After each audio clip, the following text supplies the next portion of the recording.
Welcome to the Gestalt IT Rundown for today, March 15th, 2023, the infamous Ides of March, where up is down and back is front because it's also National Everything You Think Is Wrong Day. My name is Tom Hollingsworth, and if you think that I'm a bad co-host, of course you would be wrong because I am a great co-host, and I am joined by one of the worst co-hosts, meaning the best, Mr. Stephen Foskett. Stephen, welcome to the show. I'm not even sure I want to be here anymore, Tom. You know what? As long as you're not trying to run a large Roman Empire, I think today is probably going to be a great day for you because we have a lot of interesting news that's come up. I'm sure there's a couple of things that you've heard about in the national news that we're definitely going to be covering. But first, we actually wanted to jump in with an announcement that came out just today. StarRocks is an open source analytics platform which SellerData recently donated to the Linux Foundation. Version 3, which was released today, brings so-called data lakehouse analytics, making data more visible and usable than traditional data lakes. How does this compare to using things like Databricks or Iceberg, Stephen? Yeah, this is a cool story. Being with a background in storage, of course, it has opened the door to a lot of data and analytics discussions. In fact, we even did a data field day event one time. And would love to do it again. I've also surrounded myself with a bunch of great data people in the field day community. And what I've learned is that data lakes are great, except they're not all that useful. Essentially, you've got a huge amount of data, but it's really hard to actually, do stuff with it. You've got to think about, how can I do ad hoc queries? Can I use, SQL? Can I do real-time analytics? Can I have multiple users accessing it at once? It's not ACID compliant, so how do I deal with that? And frankly, all of these problems are kind of holding back the impact of a lot of this big data revolution that we've been seeing. That's why these projects are really, really beneficial. We talked to the StarRocks team last year, and I talked to them again. The company is SellerData, and they've donated StarRocks, the engine, the code, to the Linux Foundation now, which I think is great because they were essentially building a high-performance analytics platform that solves a lot of the problems, a lot of the concerns that people have had about data lakes. Now, I'll be the first to admit, saying a data lakehouse kind of makes me chuckle. But I guess, you could think of it that way. I don't know, what else could you call it? A data boat slip, a data pier, I don't know. But basically, the idea is that it allows a little bit of civilization and comfort out by the side of the data lakes. I guess lakehouse is a pretty good name for it. So people can do the things that they want to do, like, ad hoc queries and real-time analytics, and yet still get the benefits of a massive, massive amount of data in a data lake. So anyway, I got to say that the SellerData team has done a really great thing here. And if the things that I've just talked about resonate with you, go check it out. Check out StarRocks. Hey, open source. Tom, Rubrik released details this week about their exposure to the ongoing Fortran Go Anywhere 0-day. Rubrik's CISO, Michael Mestrovich, posted about attackers using the vulnerability to get into non-production area of Rubrik's environment, including internal sales info, such as partner company names and some purchase order data. No personally identifiable information was breached, according to third-party auditors. And more importantly, Rubrik said in a secondary statement that no data held on behalf of customers was violated in this breach. The breach is another in a long list of heists being pulled off by this Russian-linked Clop gang. Tom, should Rubrik's customers clop them on the head? Well, hold your horses there, Stephen, because I don't think this is actually as bad as most people are making it out to be. Here's the thing. What we've seen is that this gang has been targeting pretty much anybody they can find that's running this Fortran Go Anywhere file sharing system. Okay, that's great. That means that they have access to one thing and they're going to ride that horse until it falls apart. That's perfectly fine. So they've hit hospitals, they've hit other companies, they've hit Rubrik. And look at what their targets were. Their targets were not production data. Their targets were not customer data. Their targets were the soft things that they know that they can make a big splash with. Sales figures, purchase orders, customer info, not the important stuff, which, by the way, I actually want to be here the day that a third-party auditing firm releases results that says that PII was released, because it's like one of those things where when you call somebody for comment, of course the answer you're expecting is no comment. We invited this auditor in. Well, if the report got released, it means that there was no information that was accidentally released. But I think what's valuable here is to know that Rubrik has a way to keep that data from being extracted, from being stolen, from being passed around. I think that you're going to see these kinds of attacks frequently. This is not this crazy fancy bear scale thing where they were trying to inject DLLs into the build process to allow folks to be able to capture data as it's being streamed back to Rubrik. No. This is simply, for lack of a better term, a smash and grab. And it's funny because the announcement that the CISO's blog post kind of came out with was just hours after the data started appearing on a few of these dark web sharing sites, and Clop was happy to announce that they had Pony Expressed some stuff out of the organization and were kind of, hey, look what we can do. One, that's just making yourself a bigger target for the eventual retribution, but two, it shows me in a lot of ways that you're not a sophisticated gang. You have an entry point. You know what to get in, you know what looks valuable, and you know how to get out. You're not going to spend hours or days or months trying to crack through encryption or some kind of secondary level protections. All you want to do is get the most bang for your buck, or honestly, the most press that you can before you move on to the next target. Just remember, shutting down a hospital, shutting down a healthcare system, shutting down those kinds of things in the wrong part of the world will get the hounds unleashed on you, as we've heard, especially in Australia. So tread carefully. You might want to trot before you gallop right through those things. All right, Stephen, we had an interesting story that came into our inboxes this week. We know you're probably getting tired of hearing all about ChatGPT at this point, but this has a little bit of a different twist coming ahead of NVIDIA GTC, because in a blog post, which we will link in the show notes, Microsoft revealed that the hardware that it's been using to train all those fancy OpenAI models is being powered by NVIDIA A100 GPUs running over InfiniBand. Now, we've talked about the A100 quite a bit here on the show, and it is the flagship card that NVIDIA has been using to tout how impressive their AI capabilities are. Which makes me wonder, if GTC is coming up next week, and this news story is coming out today, could we potentially see some interesting announcements coming out at GTC next week? Maybe a more advanced chip or some more AI integrations into how to make these things run faster and better? Well, one thing I think we're going to see at GTC is an announcement that more and more companies and cloud providers are supporting the H100. In fact, Microsoft also released a blog post outlining a new AI training super virtual machine. I'm calling it a super virtual machine. They don't, but I'm going to, because get a load of this thing. 8 H100s, and 400 gigabit InfiniBand, NVSwitch and NVLink, Intel Sapphire Rapids processors, 16 channels of DDR5 DRAM. This is a monster. If you thought that there were big cloud servers offered by others, this training super server is just incredible. And it's things like this that are going to make AI even more prevalent. So I think that the lesson here, the takeaway from Microsoft's blog post and sort of how to look at it, is basically that Microsoft has seen AI as an opportunity to really, really lean into AI, and not just as in terms of like powering Bing with ChatGPT, but in terms of basically making AI a fundamental offering, AI training, a fundamental offering of Azure, and that more than anything, well, maybe not more than $1 billion, but more than anything, is the reason that companies like OpenAI are using Azure to train their models, and that's really the main reason that a lot of these companies have sort of gravitated to that cloud. I think this is a great move for Microsoft. I mean, Azure was always the enterprise-friendly cloud, leaving Amazon and Google and Oracle and the rest to really work hard to try to catch up in the enterprise space.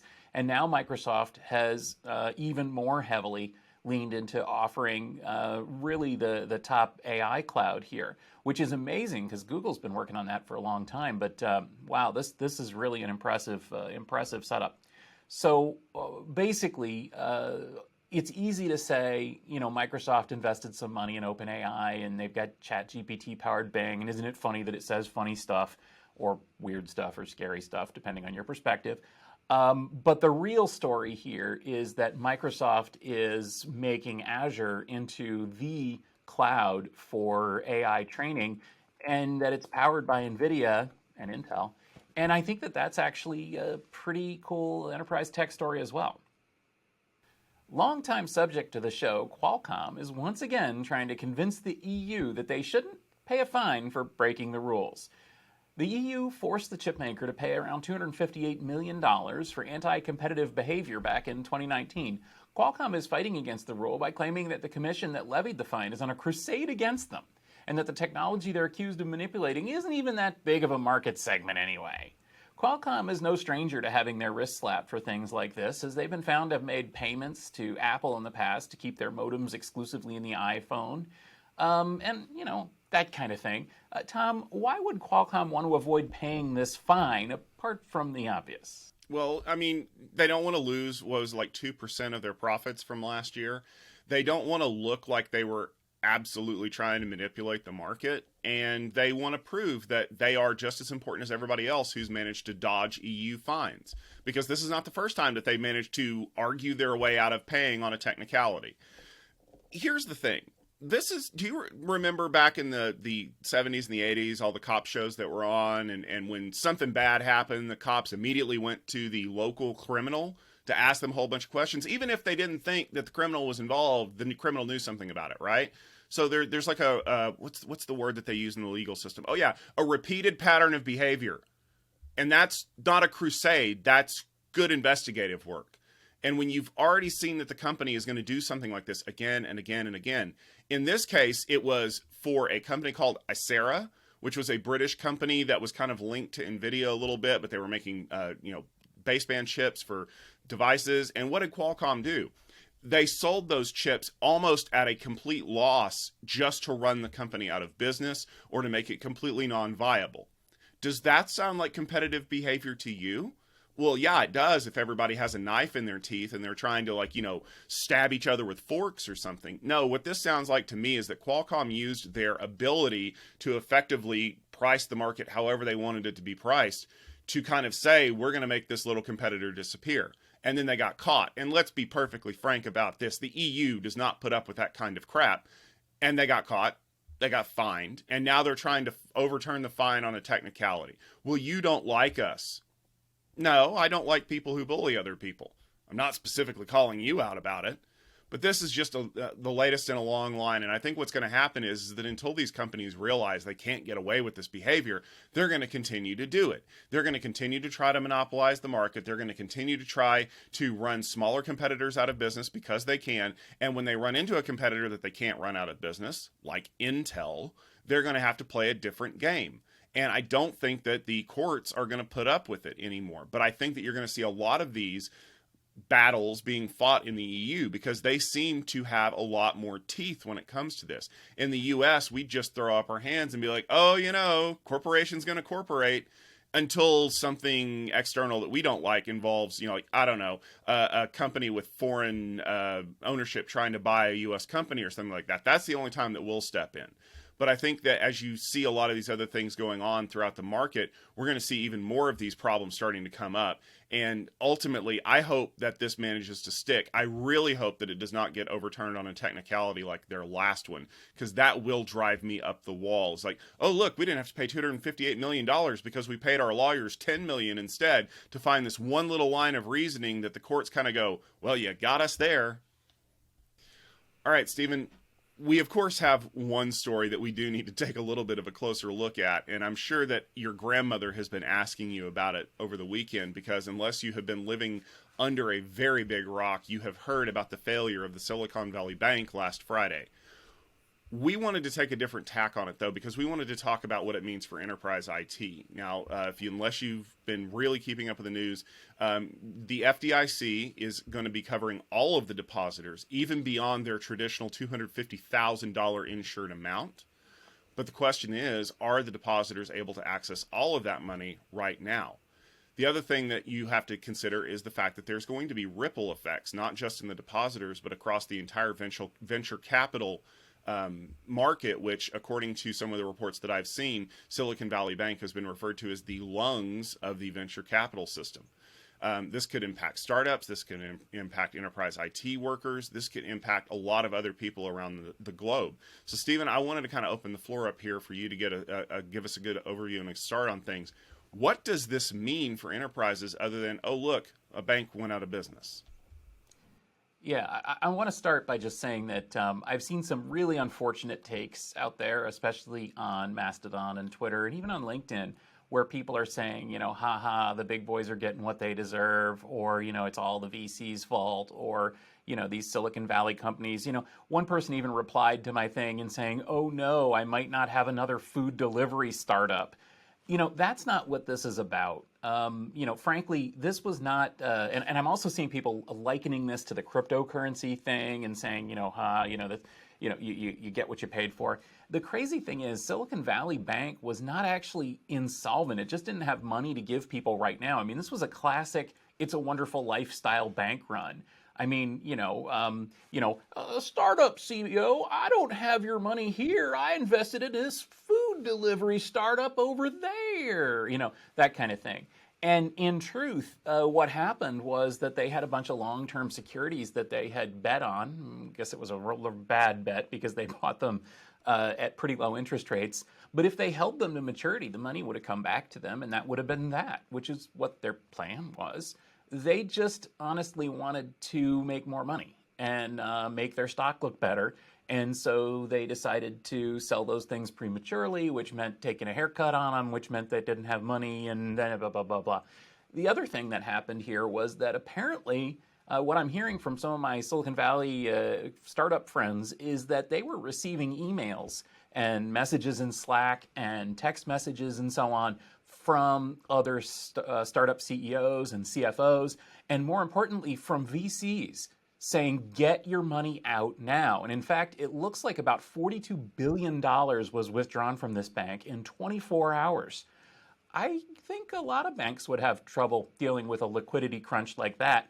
It was a classic It's a Wonderful Life bank run.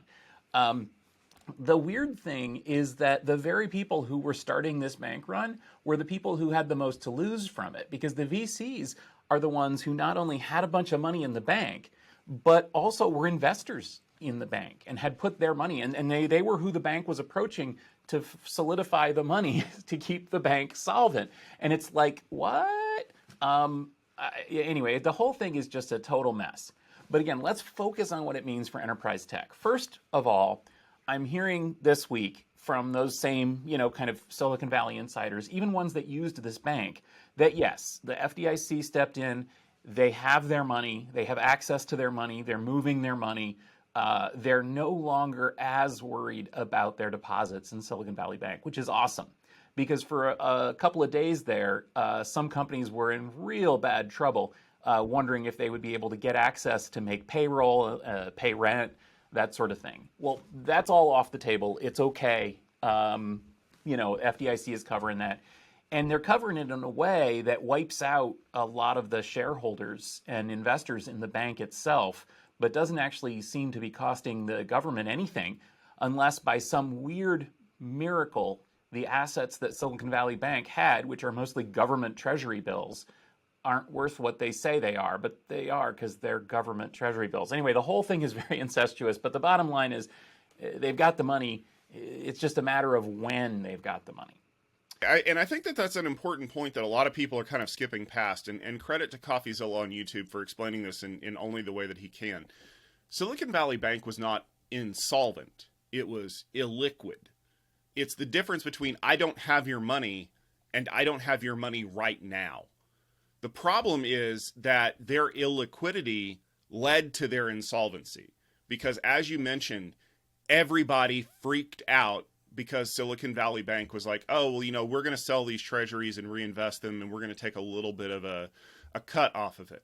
In case you were curious, it was about 8%, which is not a lot. They were going to sell about $24 billion worth of bonds.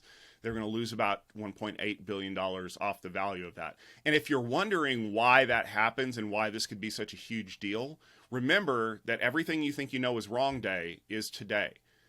A bank looks at you as a liability. Your deposit is only a value for you. For the bank, it's a problem because that is something they owe you. The only way that they can actually make money off of that is to invest it somewhere else. The most simple way to think of this is a bank's certificate of deposit. You agree to take a small amount of money and put it into an instrument that you can't touch for 6 months, and then they pay you interest on that, right? The reason why they're doing that is because they're taking your money and they know they have 6 months to make money off of it. So they're investing it somewhere that makes more interest and then paying you back and keeping the rest, right? Imagine that on the scale of something like a Silicon Valley Bank. They're expecting that everyone isn't going to want their money all at once. That is literally the definition of a bank run. The problem is that when you think about what your concept of probably a commercial bank, like, oh, my bank down the street is just, mom and pop that have stuff in their accounts. The likelihood of them having more than $200,000 in their bank account at any one time is really small, no matter how many accounts they have. And that's why this whole idea of the FDIC covering all those accounts works, is because I'm not going to have to pay out the max for every account at the bank. The problem is when you run into banks like Silicon Valley Bank, where it's like, oh yeah, we got $38 million in our bank account because that's what our VC gave us. It's just sitting there right now. And the bank's like, well, I can totally loan that out, or I can use it to invest in these things which will mature in a year or 5 years or what have you. And that's where they got caught. So I think that as an enterprise, you need to remember that having cash on hand is a two-edged sword. You want enough cash on hand to be able to do your operations work and things like that. But any Finance 101 will tell you that cash sitting under a mattress is not the most valuable use of that money, because if you invest it even at the smallest interest rate you can in a set amount of time, 6 months, a year, 5 years, you have more money. And so you have to actually do accounting. I know that's weird for a lot of people in startup culture, but you actually have to do accounting to figure out the best way to use your money.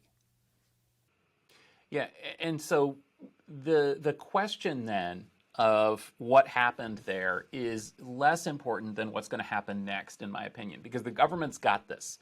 But the way the government's got this is essentially taking that $250,000 limit off the table. And I think from now on, and remember, they covered all of Signature Bank as well. From now on, let's just do away with the fiction that it's a $250,000 limit. It's an unlimited amount now, because any bank is going to make the same argument that the VCs made and that the tech people made and that the Silicon Valley, the boosters made, which is basically, you got to cover it all or else we're going to make a run on this bank. And so from now on, I think that we're probably going to see that the FDIC is going to cover it all. But what does that mean? Well, that's one of the big knock-on effects here. That means that the FDIC is going to have to charge more for their insurance, which means that banks are going to be less profitable. And also making banks less profitable, every time something like this happens, we see new regulations to try to keep the banks from failing. And those regulations went into effect after the 2008 crisis and then were rolled back a few years ago because it's a big hassle, as argued by, let's see, the CEO of Silicon Valley Bank. Yeah, not a good look, buddy. And so now we're going to see more regulations. We're going to see them required to keep more liquid assets. We're going to see more expensive FDIC. We're also going to, I think, see, and that's going to make the cost of banking, the cost of business more, which is going to put a drag on the economy, especially the startup and tech economy. We're also going to see, I think, Silicon Valley investors, VCs, being a little bit more cautious about how they deal with things. Again, one of the things that my founder friends are telling me is that their VCs required them to use this bank. It wasn't a question of, here, we'll deposit you some money. Where do you want? Oh, Silicon Valley Bank? Sure, we'll wire it there. No. It was, you are one of our portfolio companies. You must keep the money in this particular bank. That's kind of horrific, and that was pretty widespread. I've also heard stories of people who weren't VC funded, being turned away at the door of Silicon Valley Bank and saying, sorry, who's your VC? No, no, no, we can't work with you if you're not working with one of ours. Again, this whole weird incestuous, like, we own the bank, we're on the board of the bank, we lend to the bank, we put our money in the bank, we require people to use the bank. I think all that is going to go away as well, which again is going to put more friction into the banking system, into the funding system, into the VC system. I think honestly the VCs are going to try to make more money out. They're going to be more wanting more money. And I think one of the biggest things, as I am going to link this article by Stratechery, Ben Thompson says, I think one of the biggest things is to finally burst the bubble that the VC venture capital world is some sort of benevolent ecosystem where everyone benefits and your reputation is your only value and all that. I think this is going to burst that bubble, and I think that people are going to start taking a longer, harder look at the sources of funding, where the money is going, what the valuations are worth. I think we're going to start seeing VCs being more willing to cut the cord on unprofitable startups, which means that we're going to see more and more companies focusing more and more on profitability. Old-fashioned things like making stuff and selling it for a profit instead of basically hoping that their reputations will hold them and that they'll, sell out and things like that. So I really do think that this could have an overall chilling effect on investment. It'll increase the cost of doing business. Short term, I think we're going to see a lot of companies using this as an excuse to change their approach, to decide that they don't want to spend money on things, or they don't want to hire, or they don't want to pay people, or all sorts of things that are going to really not be great for the industry. Long term, I think that maybe it could be good news for the industry if we get back to a point where companies are expected to create a product, produce a product, sell it for a profit, and have a reasonable amount of venture capital, not an unlimited amount for no profit in hopes of being sold or something, But I think that this is something that we've even been hearing rumblings about for at least the last year, is that venture capitalists are starting to tighten their funding wallets because interest rates started going up. That, let's be fair, if you want to get all the way down to the very bare minimum of this, all of this is caused by interest rates. Because every time interest rates go up, the value of that investment is reduced because it's not paying nearly as much interest as it used to. And your runway, your burn rate, whatever it is, it has to be adjusted. I hate the term runway, burn rate, anything that makes it sound like I'm not actually making money. Because a healthy business makes money. It has a product, it sells that product, it receives money for that product, and then if everything works the way that it's supposed to, there's money left over after you pay all your expenses. We call that profit.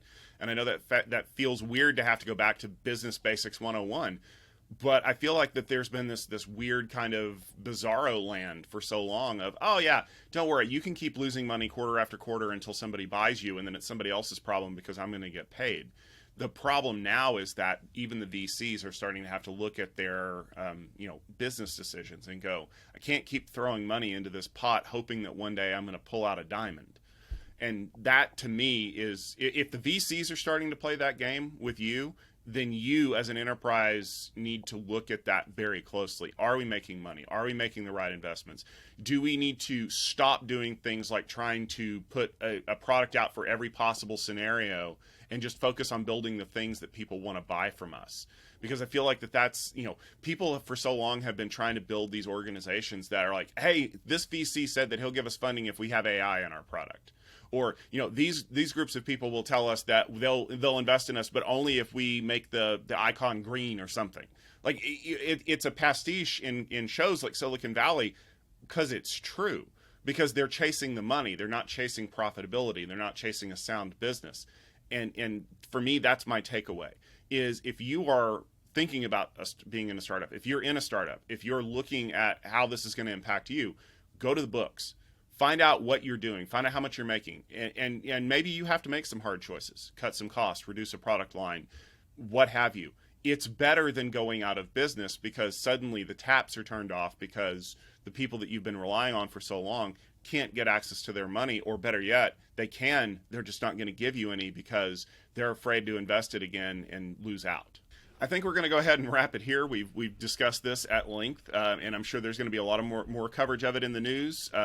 but coming up, especially, is stuff that we've got going on. And Stephen, I think you've got the next thing on the calendar that people should definitely be paying attention to. You want to tell us a little bit about it? Yeah, thanks a lot. Please join us next week, Wednesday and Thursday, for Storage Field Day. We're coming back with another Storage Field Day. We've got some great companies presenting. We've got a bunch of great delegates, both in person in San Francisco and remote. And of course, all of these sessions are live streamed on LinkedIn. So check a look at Storage Field Day on the Tech Field Day website. Yep. And then coming up right after that, we've got a next version of our Networking Field Day event series. That'll be happening April 12th and 13th in Silicon Valley. We have a great lineup of presenters. We'll be adding more names to that list very shortly. And then just a couple weeks after that, we have a big announcement, special announcement, that we're going to be in Las Vegas for Aruba Atmosphere 2023. We're going to be bringing the Networking Field Day experience to that event. There's some exciting announcements that'll be coming out around some of the cool stuff that Aruba's been working on. We're going to have a great lineup of delegates focused on networking and wireless and security at the event. We'll also be having some sessions that we'll be bringing to you on techfieldday.com, so you'll definitely want to stay tuned for those. And don't forget that any information about our Tech Field Day events, you can always find at techfieldday.com. Just click on the link and check out the list of events that we have coming up in the future, because we are always adding new stuff to that list, and you never know when you're going to find us at something that you might be attending, and we'd love to meet you if you're there. Thank you for tuning in for the rundown for this week. Remember that you can catch all of our episodes every Wednesday around 12:30 Eastern Time. You can also listen to us as a podcast. If you want to listen to your favorite podcast application, just look for the Gestalt IT Rundown. That's where we'll be. In the meantime, we're going to be scouring the internet for all of the great news stories that are going on. We will definitely be adding them to the list. And if you have the opportunity to share one with us, please tweet at us. We're at Gestalt IT. Use the hashtag Rundown, and we'd be happy to check it out. But until next week, for myself, Tom Hollingsworth, and my lovely co-host, Mr. Stephen Foskett, thank you very much for tuning in. We hope that you have a great day, and we will see you soon.